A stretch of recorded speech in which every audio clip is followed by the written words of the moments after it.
Salut tout le monde, bonjour, j'espère que vous allez bien, bienvenue sur ma chaîne. Aujourd'hui on va parler d'un problème sérieusement très embêtant, la transpiration. Et aujourd'hui je vais vous parler de mon expérience, ça fait maintenant depuis 2-3 ans que je n'utilise plus du tout de déodorant. Je vais vous dire le pourquoi, du comment, je vais expliquer par quelle étape je suis passée, pourquoi j'ai fait ce cheminement. C'est parti. Alors premièrement je voudrais remercier cette période Covid pour m'avoir permise de sauter le pas de l'arrêt des déodorants et de pas mal de choses qui ont changé aussi dans ma vie, dans ce cheminement là d'aller vers l'essentiel, vers le plus naturel. Et c'est vrai que le déodorant depuis en fait le confinement et puis même avant même le premier confinement, j'ai commencé à me poser de sérieuses questions sur l'utilisation des déodorants de grande surface, d'antitranspirants, déodorants. Et alors je suis tombée sur plusieurs études qui alors ne donnent pas directement, qui ne fait pas le lien de cause à effet directement sur donc des cancers du sein avec donc le fait d'utiliser des déodorants, donc de déodorants chimiques. Mais il y a beaucoup de médecins qui se posent la question sur le lien et sur les possibilités de développer donc plus de cancer du sein si on utilise des produits chimiques donc sur la zone, sur cette zone là, sur la zone de la poitrine. Et franchement tout ça m'a fait peur. Je me suis dit Asma, il va falloir que vraiment tu changes tes habitudes, ceux de ta jeune fille aussi, donc c'est pareil pour mon ado. J'essaie aussi à Nargis, donc à mon adolescente, de lui inculquer aussi le fait d'être le plus proche possible des choses naturelles. Alors bien sûr le plus gros pourquoi j'ai arrêté donc les déos, c'est bien sûr parce qu'ils sont bourrés de produits chimiques tels que les parabens, tels que les sels d'aluminium, des produits aussi utilisés qui sont des perturbateurs endocriniens, donc qui perturbent vraiment l'équilibre de notre santé, donc pas mal de mauvaises choses dans ces produits là qui ont fait que j'ai dit stop en fait, j'ai dit c'est bon, je veux arrêter de m'empoisonner moi-même. Le problème c'est ça, c'est qu'en fait on s'empoisonne soi-même. Alors c'est vrai qu'il y a encore pas mal de choses qu'on utilise dans le quotidien qu'on n'arrive pas à enlever d'un coup, mais si on pouvait ne serait-ce que petit à petit enlever quelque chose, pareil c'est un peu dans le même cheminement que le fait d'utiliser par exemple des culottes menstruelles, etc. Mais bon ça c'est un autre sujet. Autre chose aussi, alors la deuxième chose pourquoi j'ai arrêté donc les déodorants, c'est parce que je me sentais en fait contrôlée par cette, en fait si vous voulez par la société, par le fait de devoir toujours sentir bon, toujours sentir le parfum, renier un peu ce qu'on était, parce que c'est vrai que notre odeur c'est nous aussi, notre senteur, nos odeurs ça fait notre personne.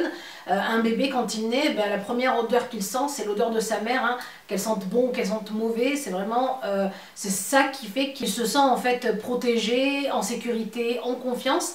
Et je me dis que le fait de pouvoir cacher ça, cacher ses odeurs, parce que les odeurs si vous voulez, notre corps est bien fait et la nature est bien faite. Quand on mange mal, ben, nos odeurs sentent pas bon. Quand on mange mieux, ça sent mieux.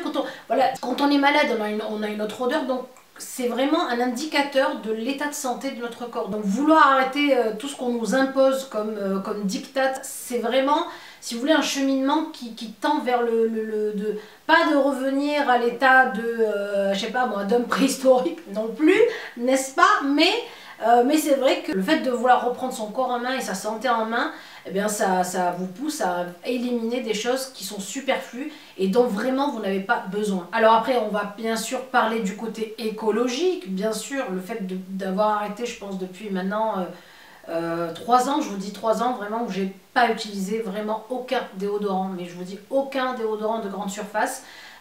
J'en suis pas morte, je suis vivante, mon mari ne m'a pas fui, mes amis ne m'ont pas fui, mes enfants non plus, tout le monde m'aime toujours, hein, même avec mon odeur corporelle. C'est vraiment un bien que vous faites à la planète d'arrêter d'acheter des produits qui sont mauvais pour la planète, mauvais pour l'écologie, parce que quand on commence vraiment à avoir ce cheminement de penser à soi, à sa santé, ben c'est quelque chose qui va vous mener à une autre vision de ce qui vous entoure, de la nature, de ce que vous utilisez, du gaspillage, etc. etc. Alors et bien sûr, j'ai pas fait les calculs, mais je pense que j'ai dû faire pas mal d'économies. Moi j'étais vraiment une grande consommatrice de déodorants. J'en mettais à tout va et des fois c'était tellement entêtant que ça cachait même mon odeur en fait. Je sais pas, c'est ça le truc qui me gêne, c'est le fait de cacher. J'ai l'impression qu'on se cache derrière quelque chose et qu'on n'est plus nous-mêmes. C'est-à-dire que si vous mettez un enfant à côté de 20 personnes qui portent le même déodorant, il va pas reconnaître sa mère, quoi. Il va pas vous reconnaître, il va pas reconnaître la personne avec qui il vit. Je trouve que c'est vraiment un trait de notre personnalité aussi, notre odeur. Alors vous allez me dire comment j'ai fait pour arrêter ça et comment j'ai pas senti mauvais pendant... Alors oui, j'ai pué pendant 2 semaines parce que c'est le temps que votre corps ressort toutes les toxines que vous étiez en train de bloquer avec vos antitranspirants. Il faut vraiment laisser le temps à votre corps de, si vous voulez, de se purger de ces toxines-là. Et ça prend environ ce temps-là pour que votre corps sorte ces mauvaises odeurs-là. Alors pour ce qui est aussi du côté épilation, donc moi je m'épile souvent à la cire, bien une dizaine voire une quinzaine d'années que j'utilise plus le rasoir en dessous des aisselles, ce qui fait que en fait le fait de s'épiler à la cire, je peux garder en fait mes poils un peu plus longtemps et j'irrite moins, si vous voulez, ma peau. Donc je ne suis pas arrivée jusqu'à l'étape à laisser mes poils pousser tout le temps parce que voilà, je suis pas pour ça non plus, mais pour l'instant j'ai pas fait ce cheminement en tout cas. Et si vous voulez, je suis plus dans le dès qu'il y a un poil qui sort, hop, il faut que je l'enlève. Non, en fait, des fois, franchement, je dépasse même le temps, je laisse...